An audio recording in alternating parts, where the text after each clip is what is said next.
વિવાહ પેસ્યલમાં આપણા રિવાજોમાં વાત કરીએ સપ્તપદીની.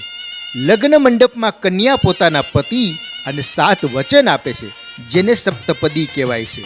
પહેલું વચન કન્યા કહે છે કે ગયા જન્મના અને આ જન્મમાં કરેલા વ્રતના પુણ્યના પ્રભાવે તમે મને પતિ તરીકે મળ્યા છો.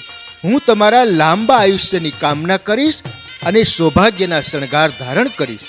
બીજું વચન આપતા કન્યા કહે છે કે તમારા ઘરના બાળકથી માંડી દરેક વ્યક્તિની સાર સંભાળ રાખવી એ મારી જવાબદારી રહેશે.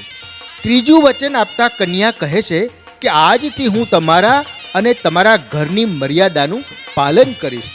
ચોથું વચન આપતા કન્યા કહે છે આજથી હું તમને મન વચન કર્મથી સાથ સહકાર આપીશ. પાંચમું વચન આપતા કન્યા કહે છે કે આજથી તમારા સુખ દુઃખની હું ભાગીદાર બનીશ.